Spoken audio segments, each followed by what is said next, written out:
Hey there, welcome to PCMag Live. I'm Samara Lynn here with Alex Colon, and as usual, we have our today's top tech trending news to bring you, and we have one cool thing to show you that one of us is testing, and also we have one of your questions to answer.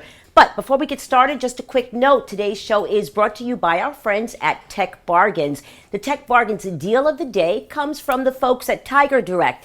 You can head over to the URL you see on the screen for a $15 off coupon for any purchase over $100, and it's perfect for all of your back-to-school needs. So the biggest news of the day is that Apple reports its iPad sales are down. Right, yeah. Apple just reported their quarterly earnings, and they actually grew 12% overall. iPhone sales are doing okay, but iPad sales are down. This is the second quarter in a row. This quarter they were down 9.2%. The quarter before it was 16%. So that's a pretty big drop. And compared to this time 2 years ago, iPad sales were actually up 84%. So that's pretty major. Oh, yeah. I mean, I think it's probably because iPads, it's not quite like a phone. You know, Right. You're not upgrading every 2 years. Right. You know, maybe if you have the original iPad, you want to switch to something else. But it's kind of like, you know, tablets, I think, they last a bit longer. Oh, sure. I mean, it's like almost equivalent to, I guess, a lesser end laptop. I mean, how often do you replace those things?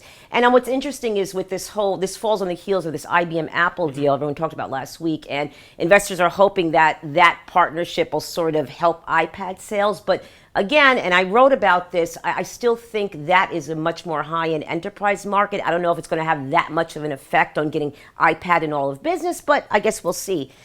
Well, anyway, on to the second story. Microsoft's talking about unifying their operating system. So apparently the CEO, Nadella, confirmed that there's going to be one system, one operating system across Xbox, Windows Phone, and the PCs.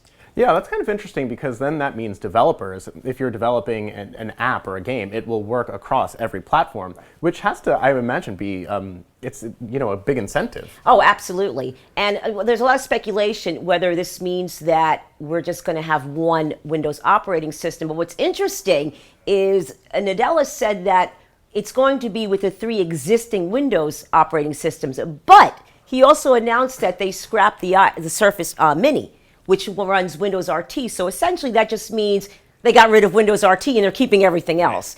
So it's going to be really interesting how this plays out. But I don't know. What do you think? Leave us your thoughts in the comments. Do you think this is one Microsoft to lead them all, or is it going to be a total flop? So let us know. So finally, our third story, Motorola has unveiled, this is crazy, this digital tattoo that lets you automatically unlock a Moto X. Yeah, it's kind of weird. It's a tattoo. It sort of looks like a sticker. And it looks like a nicotine patch. Actually, yeah, that's the perfect.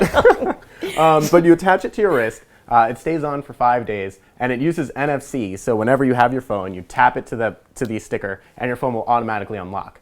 I'm not quite sure how much time that's going to save you, as opposed to just entering in your code. I mean, maybe a few minutes. They're selling them now. You get a pack of 10 for $10. It's interesting at the very least. I'm not sure how comfortable I would feel with having sort of NFC technology resting on my skin at all times. But also, if someone gets the tattoo and they put it on themselves, doesn't that mean someone else can unlock your phone?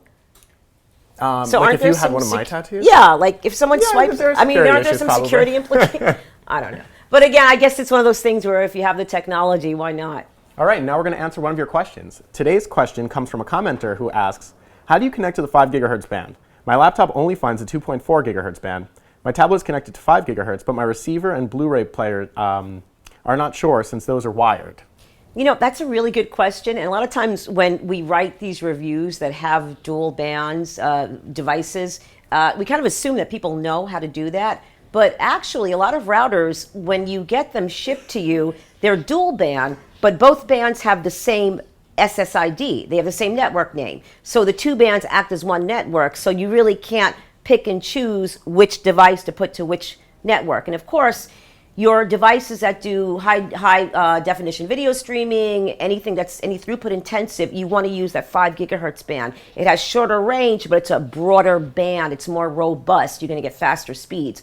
Now, the way you can pick and choose what devices go on which band is you want to make sure you give each SSID on a dual band router or access point its own unique SSID. And that, of course, is the network name. So let's say, for instance, in PCMag Lab, we have a router. We have our network called, our SSID is PCMag Lab.